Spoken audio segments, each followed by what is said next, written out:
सचिवालय की महासचिव डॉक्टर माधुरी रामधारी के मुख्य आतिथ्य में हुआ आगाज। भोपाल।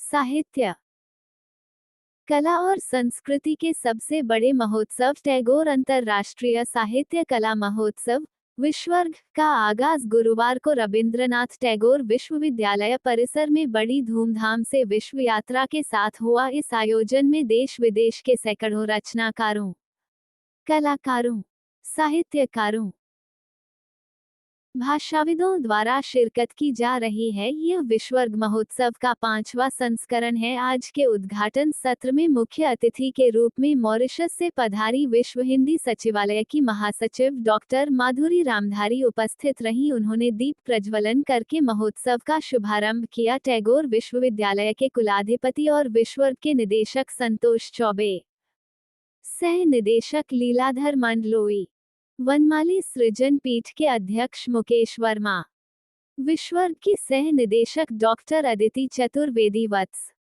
रविंद्रनाथ टैगोर विश्वविद्यालय के कुलपति प्रोफेसर रजनीकांत, विश्वर्ग सचिवालय के संयोजक जवाहर कर्नावट, अमेरिका से इंद्रजीत शर्मा और अनूप भार्गव, नीदरलैंड से रामा तक्षक और वैश्विक हिंदी परिवार संस्था से अनिल जोशी मौजूद रहे। इस दौरान मुख्य अतिथि डॉक्टर माधुरी रामधारी ने अपने वक्तव्य में कहा कि विश्वर्ग के आयोजन में हिंदी को खिलखिलाते देखा जा सकता है और साहित्य जीवित दिखता है, कलाएं प्रफुल्लित नजर आती है। ऐसा आयोजन आज की महती आवश्यकता है। हिंदी को विश्व की भाषा बनाने के लिए विश्वर्ग जैसे आयोजन महत्वपूर्ण भूमिका निभा रहे हैं। विश्वर्ग यहां से निकलकर विश्व के अलग अलग कोनों तक पहुंचना चाहिए। यदि इसकी शुरुआत मॉरिशस के विश्व हिंदी सचिवालय से हो तो हमें प्रसन्नता होगी। विश्वर्ग जैसे अच्छे कार्य होते हैं तो वे वर्षों तक संजोए जाते हैं। विश्वर्ग में हिंदी, संस्कृति और साहित्य को लेकर जो कार्य हो रहा है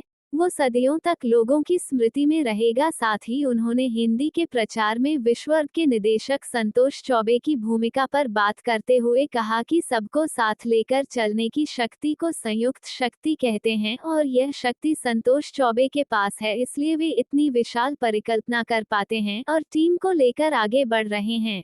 दायित्व का निर्वहन कर रही है और मॉरिशस में प्राथमिक स्तर और माध्यमिक स्तर पर हिंदी की पढ़ाई अनिवार्य रूप से की जाती है।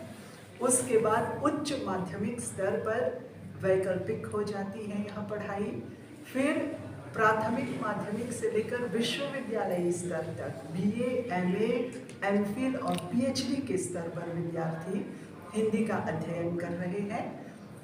प्राथमिक स्तर पर लगभग 500 शिक्षक हिंदी के शिक्षक हैं, माध्यमिक स्तर पर भी लगभग 400 हिंदी के शिक्षक हैं और मॉरिशस विश्वविद्यालय तथा महात्मा गांधी संस्थान में लगभग 30 प्राध्यापक बिल्कुल लगन के साथ जुड़े हुए हैं हिंदी को आगे ले चलने के लिए। साथ में हिंदी के साहित्यकार भी हैं, वरिष्ठ साहित्यकार, कुछ नवोदित साहित्यकार भी हैं और विश्व हिंदी सचिवालय राष्ट्रीय स्तर पर अर्थात मॉरिशस के स्तर पर और अंतर्राष्ट्रीय स्तर पर दोनों ही स्तरों पर हिंदी को बढ़ावा देने में लगा हुआ है और आशा की जाती है कि जब अन्य संस्थाएं हमारे साथ जुड़ेंगी तो कार्य अधिक सफल होगा। संतोष सर, आपसे एक क्वेश्चन, हिंदुस्तान के अलावा ऑल ओवर वर्ल्ड में कितने साहित्यकार अपने जो हिंदी भाषा के अंदर प्रचार कर रहे हैं वहाँ पर वो यूनिवर्सिटी जाकर खोल के रखी है? हम लोगों ने मैं माधुरी जी की बात को आगे लेके चलूँ कि एक व्यापक अंतर्राष्ट्रीय सहयोग जैसा पैदा करने की कोशिश है। सारे विश्वविद्यालय जहाँ हिंदी पढ़ाई जाती है, सारे NGOs जहाँ जो हिंदी पढ़ाते हैं, सामाजिक संस्थान, उन सबके कल लोग यहाँ पर आने वाले हैं।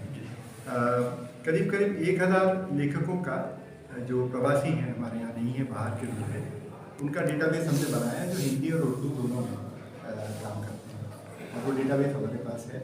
इसको लगातार बढ़ाते जा रहे हैं। विश्व में हिंदी एक रिपोर्ट भी कल रिलीज़ कर रहे हैं जिसमें आपको 52 देशों का पूरा अनुमान लग जाएगा कि यहाँ पर क्या क्या हो रहा है। और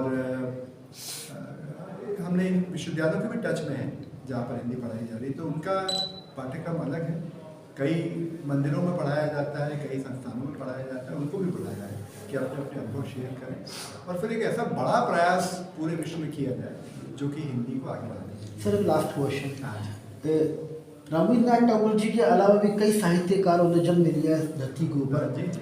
तो अब रविन्द्रनाथ टैगोर जी के लेख को लेकर अगर जो वो दूसरे साहित्यकार लोग जो हैं तो उनके लेकर उनके में क्या आपने वो पूछा है? नहीं, ऐसा कोई द्वैत हमारे यहाँ नहीं है। हम हिंदी और भारतीय भाषाओं सभी को साथ में लेके, जैसे मैंने बताया कल के जो लोग सम्मानित हो रहे हैं उसमें एक उड़िया साहित्यकार है, एक उर्दू के साहित्यकार हैं, एक अंग्रेजी के साहित्यकार हैं, मराठी के एक साहित्यकार हैं, दलित साहित्यकार। तो हम सारी भाषाओं को साथ में लेके चलते हैं, पर क्योंकि हम हिंदी प्रदेश में हैं तो हिंदी उसका एक जोर देने की जरूरत पड़ती ही है। दूसरा, हमारे रविन्द्रनाथ टैगोर हमारे विश्वविद्यालय का नाम है, वो हमारा आइकॉन है, तो लेकिन हम सुब्रमण्य भारती को भी उतना ही मानते हैं। और जितने आप देखेंगे पहला जो 2019 में हुआ था तो उसमें टैगोर, इकबाल और फैज़ इस पर 2 शुरू के सत्र किए गए थे। तो हम सारे इन साहित्यकारों को शामिल करते हैं। और भारत तो बहुत रिच है, मतलब उसके आपसे ना भी नहीं सकते। इस तरह से आपके एटीट्यूड भी होना चाहिए कि सबका सम्मान किया जाए, तो करते हैं। सर विश्व रंग की बात करें तो युवा लेखक जितने हैं उनका क्या योगदान रहेगा इस विश्व रंग? इसमें करीब 10 सत्र युवाओं के ही हैं और ये फोकस असली में युवाओं पर है। एक ओपन माइक भी रखा है जिसमें अपने शहर भर के लोग, बच्चे आके कविताएं सुनाएंगे और बाकी काम करेंगे। युवाओं का हमारा एक युवा उत्सव शुरुआत में हो चुका है वैसे 2 दिन, जो 16 और 17 यूनिवर्सिटी में हुआ था और शहर के 2000 बच्चों ने चित्रकला प्रतियोगिता में हिस्सा लिया। उनके पेरेंट्स भी सारे थे, तो वो अवार्ड विनर्स भी कर सुनाए। युवाओं पर ही फोकस है। हम तो चाहते हैं कि युवा सामने आए और खूब रचनात्मकता उनकी आए। मीडिया आपकी आभारी है जी। जिस हिसाब से आपने प्रोग्राम किया। जी।